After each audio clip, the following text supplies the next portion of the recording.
If you want to learn about different ways to make money, do that. Take that personal interest, whether it's what Dave Ramsey tries to do or other things on the Motley Fool. I'm just, throwing out some examples of some sites out there for personal finance and investing that you can continue to look into.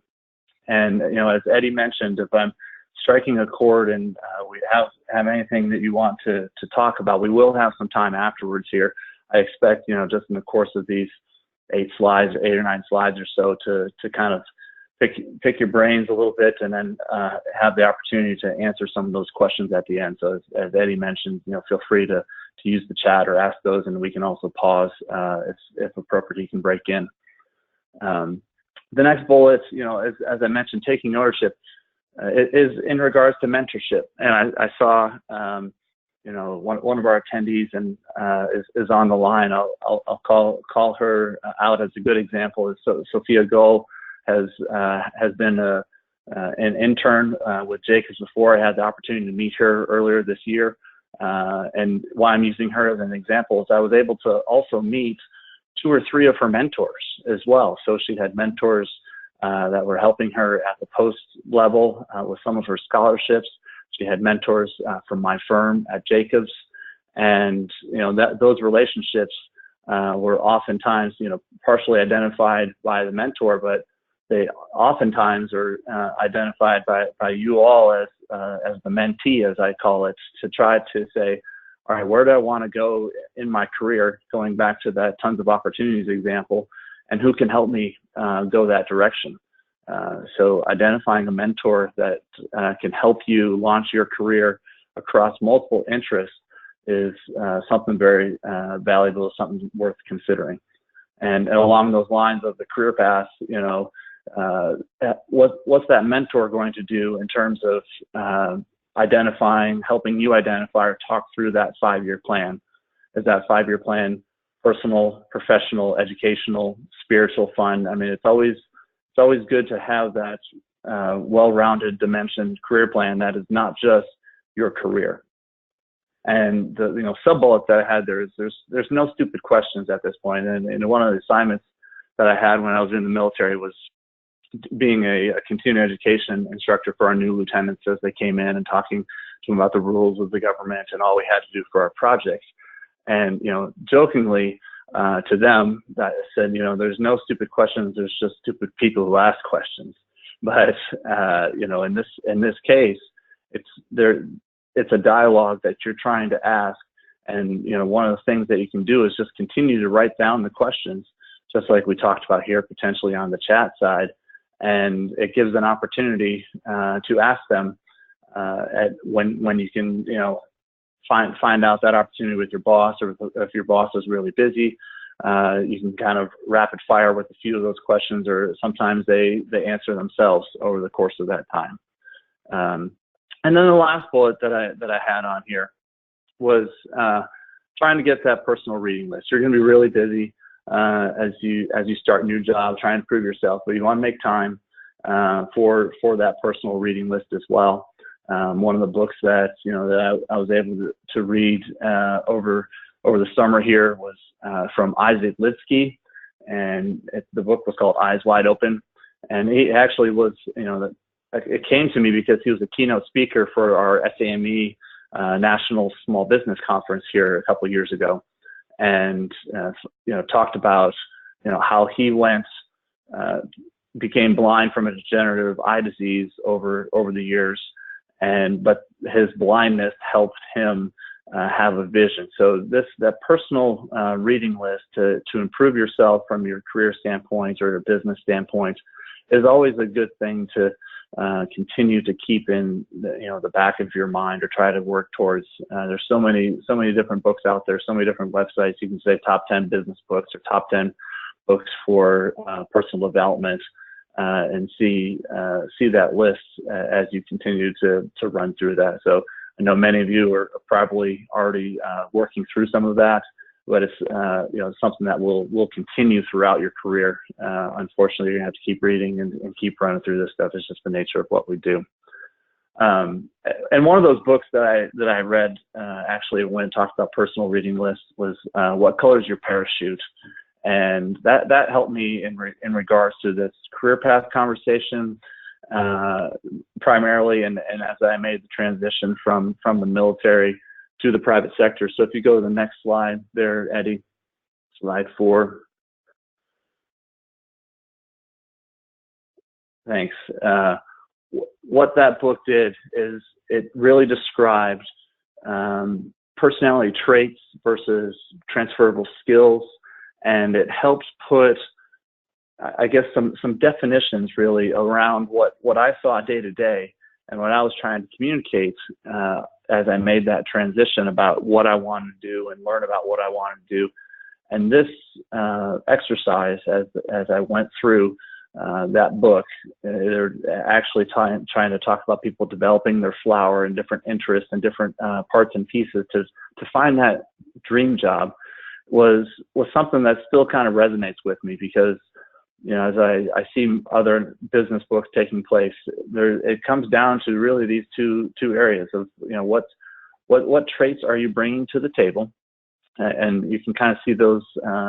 This is just a little sampling from the book, and it's really only about 25 or so out of the 70 that they had. It was kind of alphabetical there, and versus what are the skills that you're bringing to the table.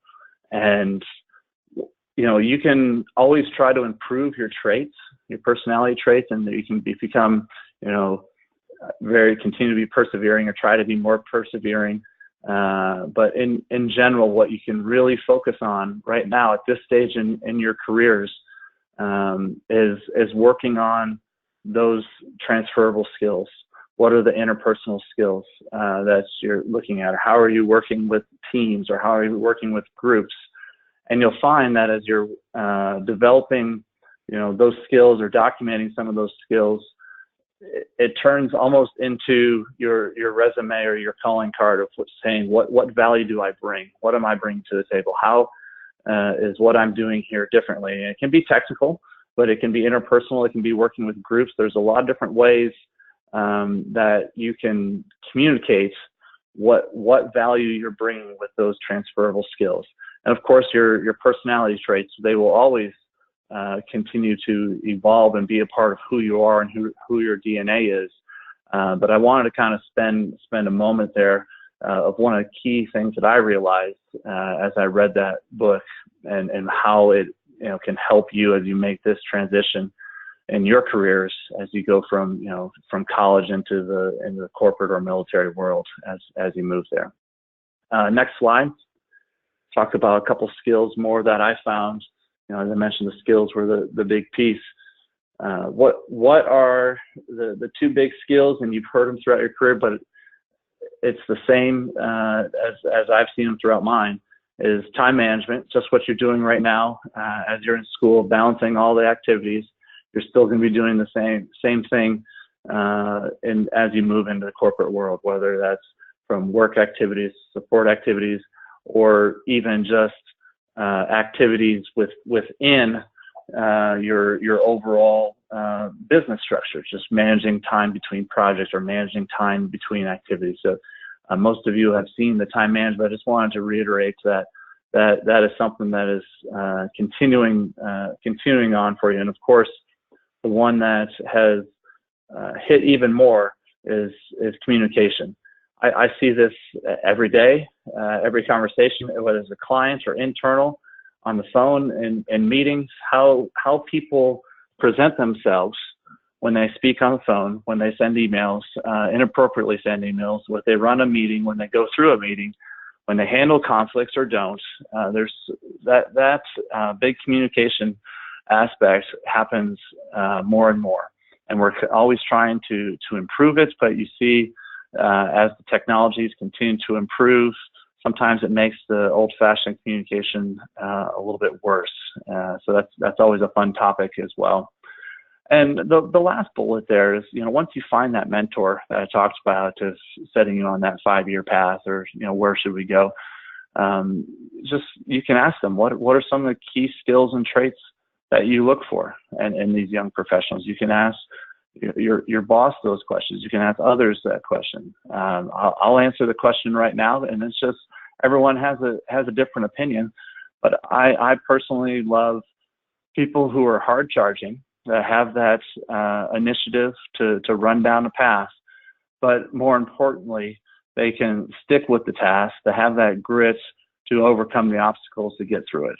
So I'm pretty straightforward. If I have those two skills and traits, I will be able to take a team just about anywhere, and we can get things done, and that's really what it's about. So I just wanted to share those two slides there on traits versus skill to kind of get your juices flowing of, you know, even afterwards tonight or as you move through this, you don't have to necessarily buy the book. You can, you know, look online or see other things as you're looking at different ways to identify what traits and skills you want to bring to the table, or what traits and more importantly skills that you personally want to try to develop and work towards. So let me pause, Eddie, real quick before I get into this next piece, if there's any questions. I'm going to unmute everyone. That's what I was trying to do earlier when I accidentally muted, to see if that works. If folks, okay, I unmuted. I'm not sure if that gave everybody the ability to speak up. And maybe they didn't have, did they have any chat questions today? I didn't see any come through, I don't think. Not yet, yeah, no. All right. So I'll keep going, and feel free to hit the chat, and then we can test the microphone again at the end, Eddie, to see as we run there. But I just wanted to kind of make sure that we were getting at a point, and you know, about halfway through, and a little bit over halfway through the presentation of where we wanted to talk through. I saw Dan hit a chat there, just came up, so he can't talk, but he'll hit the chat if he has questions. So appreciate that, Dan. Your chat got through there for me. So I'm on slide 6, Eddie. If you jump into the next slide on advanced degrees and certifications. This is a big one for me. As you heard in my bio, you know, I ended up taking my professional engineering exam right around the 6-year point of my career, and I wholeheartedly believe that, you know, you should consider getting advanced degrees and certifications and licensures and work that into your career plan. It continues. It seems like a pain in the butt at the time. You're trying to balance a lot of things and still study for that. But whether, you know, it's a PE or, you know, and of course at the bottom talks about certifications with PMP or LEED, you really want to move towards that licensure and certification aspect as much as you can throughout your career. It will open up doors. A PE is, you know, rough numbers worth $10,000 in salary, you know, PE versus non-PE, same years of experience. So it's definitely worth that investment. I had a couple bullets on there about opportunities in the military versus the private sector. You know, I took a lot of my advanced degree and certifications and licensure through the military. I was able to, you know, get my master's and PE while I was still in the military. But I've talked to many others who went the route on the private sector, and my feeling and what I would convey on the private sector is you want to work with a firm that supports you towards that goal of trying to work towards licensure. If that's your interest, if the firm does not support you towards that goal, it's probably worth considering another firm. At the same time, if you love that firm and you're really working towards that technical aspect, that's one of the benefits of SAME. And I'll get into it on the next slide, but don't click it yet, Eddie, is the SAME is there to support our members, and the Young Member Council has given stipends through the SAME Foundation for reimbursing costs of PE prep courses, and that's on the national perspective. And I know my local posts here in Dallas and Fort Worth has also supported individuals that if their company did not reimburse them for PE prep materials or the cost of the PE exam, our posts would give them a stipend or a full reimbursement towards those costs. So I would, reiterate if that, if there's an interest, there's definitely options, and I think SAME and the benefits of SAME is that they're here to help you through that. I had another bullet in there for should I get an MBA or not. This has been an argument for most of my career. I hear it on both sides. I have friends that have earned their MBAs and love it. Friends that said, it's a lot of money, I don't need it. My overall consensus is that it doesn't hurt if you're getting an advanced degree. I would say that an advanced degree in whatever technical area is going to carry more weight than an MBA. But where the MBA does carry weight is for those individuals looking to branch their careers over into the financial sector or the business sector.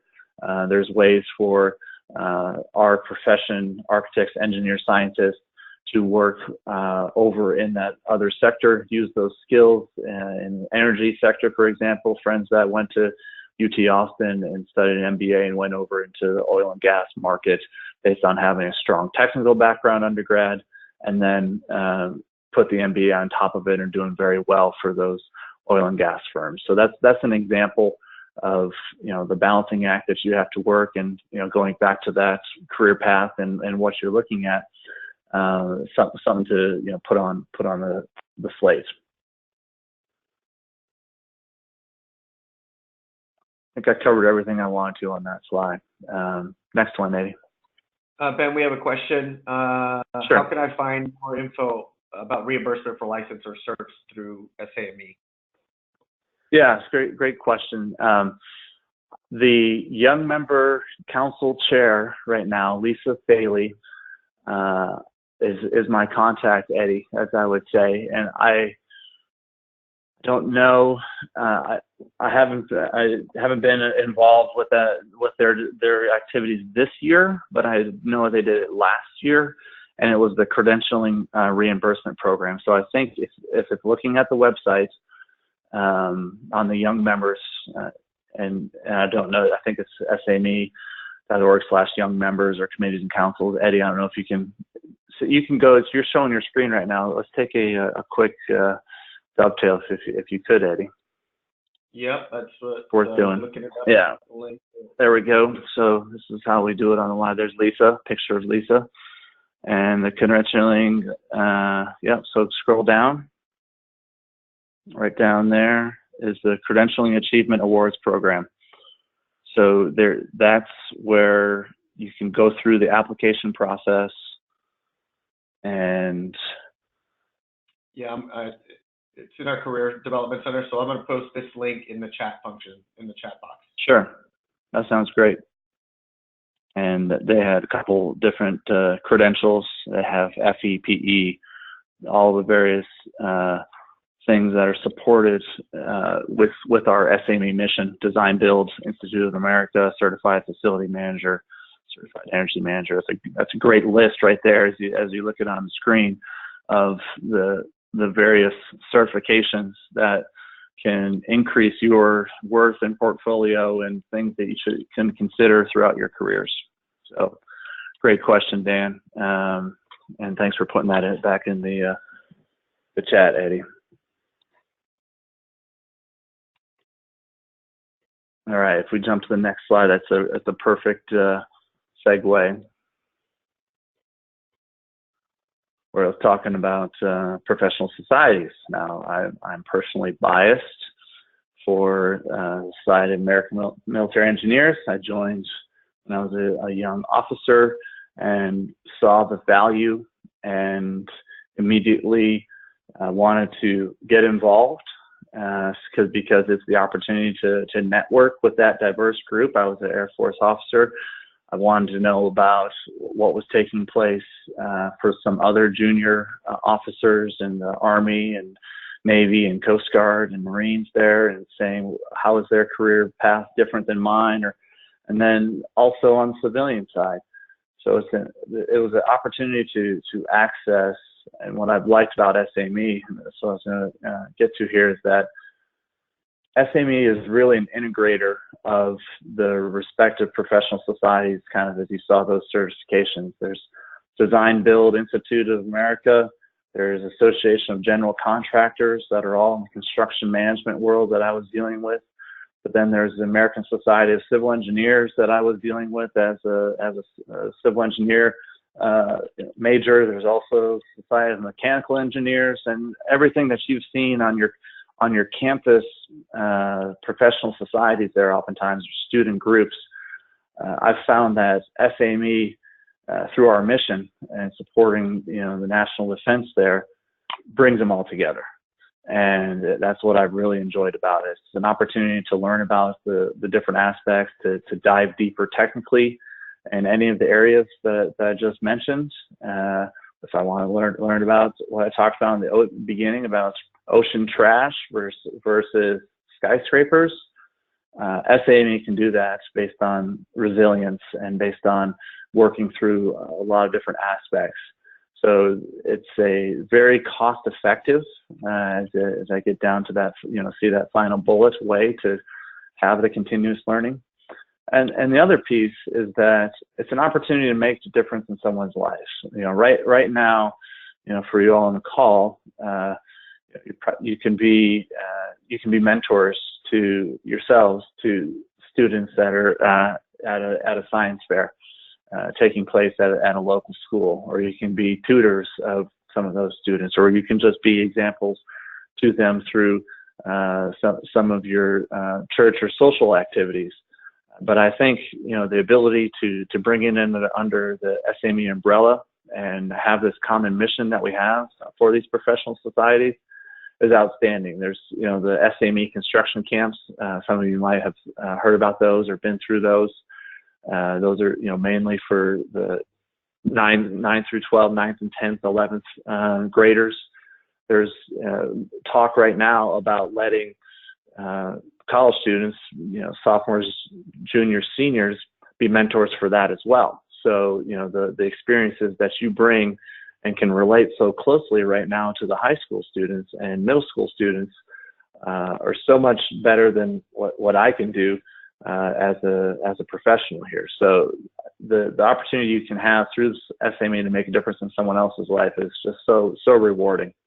And then of course there's also leaderships. We showed the picture there of the young members, Lisa Thaley. She's a young member council chair. SAME is a volunteer organization, but she has the visibility.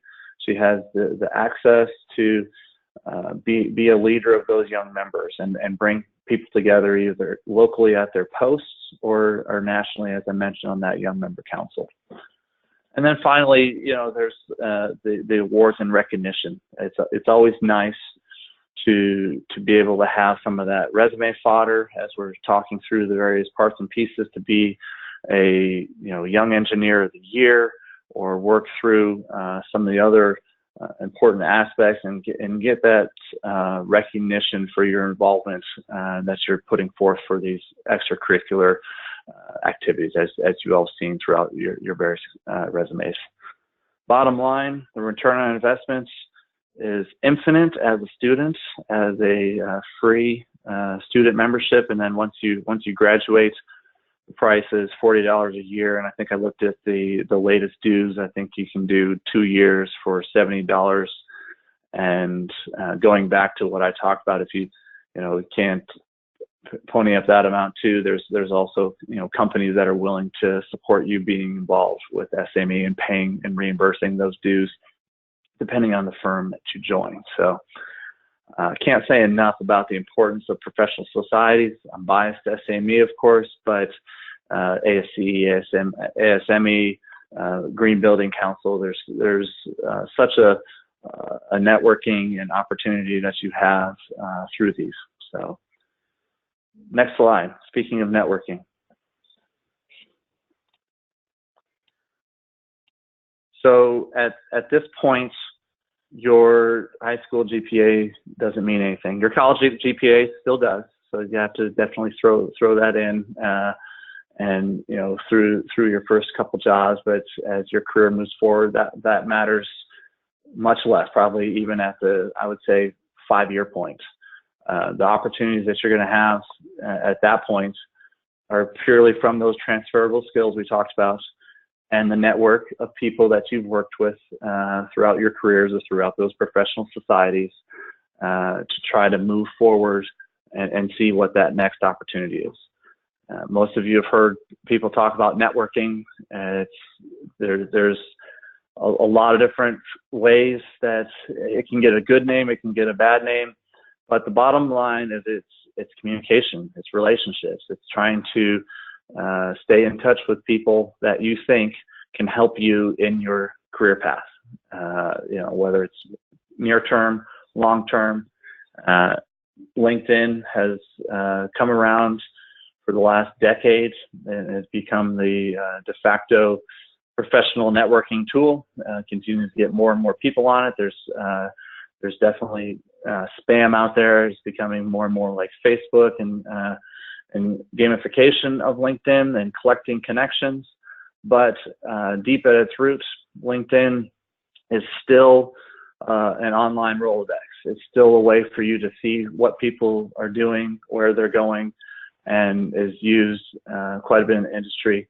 I actually started the LinkedIn SAME group when I was transitioning, and it was really, really great to see that group now have 10,000 members, which is about a third of our society. I think that's pretty good number and pretty good way that's been embraced even amongst a bunch of introverted architects and engineers.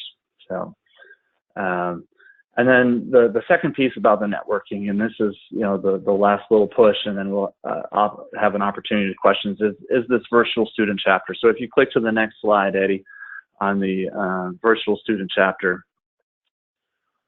I was approached earlier on the spring from our SME leaders and saying, we have some great support for students on the high school side through the construction camps. We have student chapters. Many of you might already be active in a student chapter there at your university.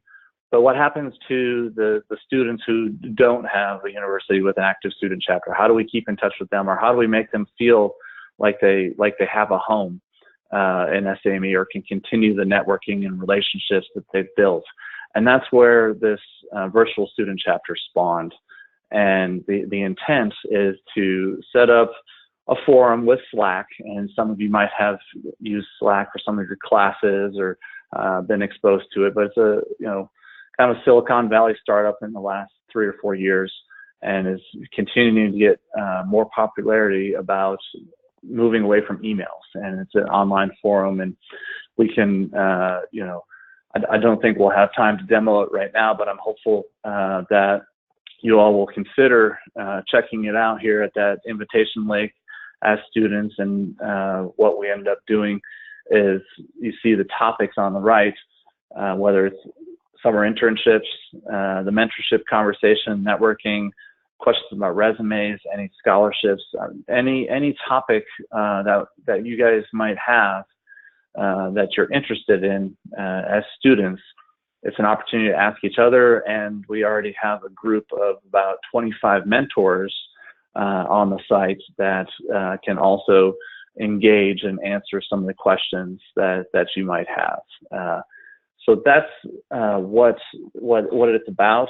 I'm pretty excited to get it going. It's just starting. As I mentioned, we have a good 20 mentors on the virtual student chapter. We have a few students that are on there as well already, just kind of kicking the tires around.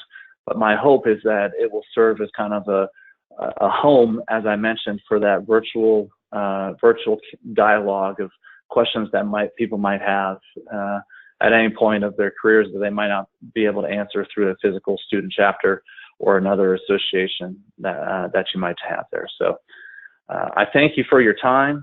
I definitely have a little bit more for questions. Eddie, if you look at the next slide for for a recap.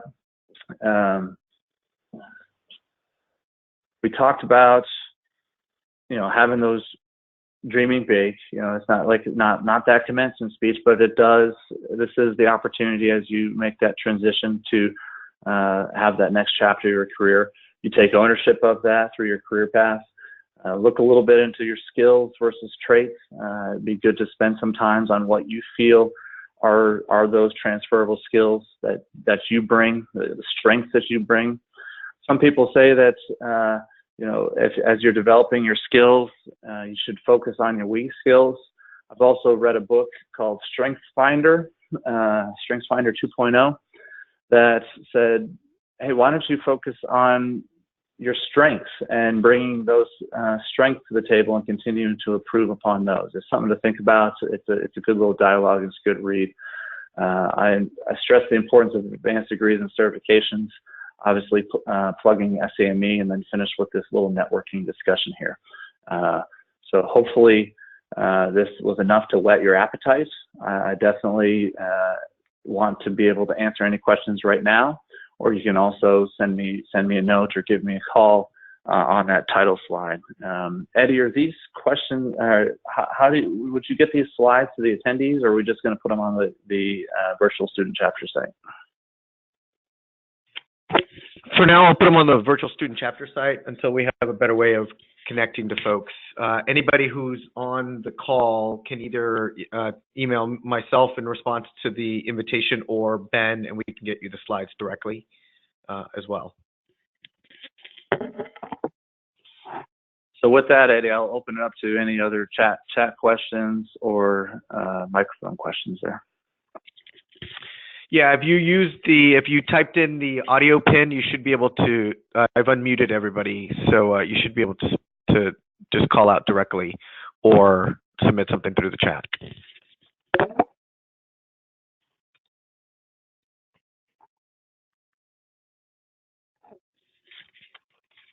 Okay, we've got one coming in.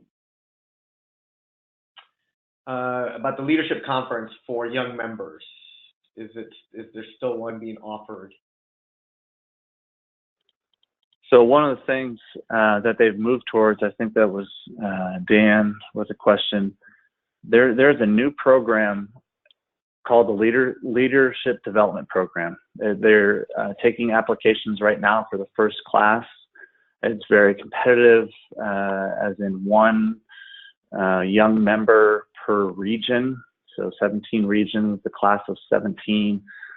That is in terms of actual young members. There was a student leadership workshop in the past, but based on timing and participation, there's not, that is not on the docket right now. I think that next leadership conference, and you might be referring to, Dan, I know you're in the library there and can't clarify, you can hit it on the chat, is a potential leadership development program. I just put the link in the chat to that, and yes, if you're interested, you should definitely look at the criteria and the requirements, and then talk to your post about expressing your interest to be considered. Every region will identify a candidate to participate. The student workshop has been put on hold at the moment, just while we reorganize our student community and see how to best provide support to them. So we hope to bring it back by 2020, but right now we don't have one planned in 2019. Thanks, Eddie. Any other questions on the chat or on the microphone?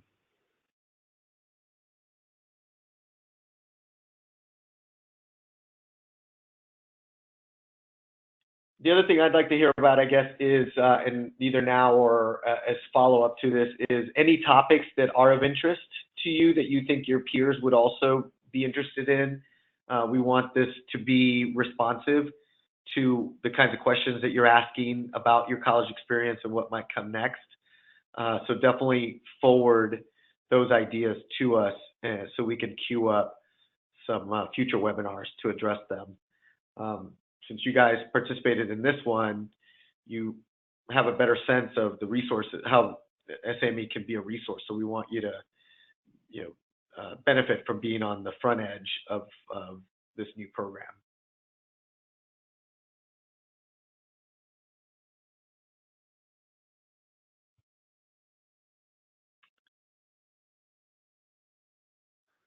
Eddie, if you jump back a slide so they can see that invite link.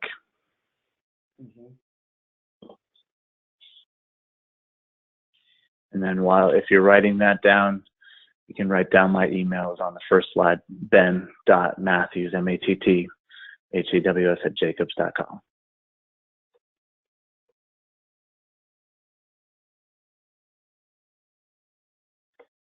As Ben mentioned, we are going to create a landing page on the website. I mean, you can definitely go to the Slack and start engaging, but as we grow this program, we want this to be a community that you invite others to join as well, of folks that you think would benefit as you get more into it.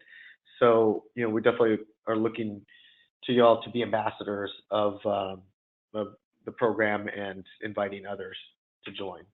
So feel free to do that. Yeah, and as you give feedback to Eddie on other topics or to me, you can send me a note. Just see what you thought about the format. Obviously, Dan, as an example, was able to get to in the library. I appreciate that. But is there another format or medium that you guys would like to see future meetings in? So appreciate the feedback, and thank you again for the opportunity to share with you.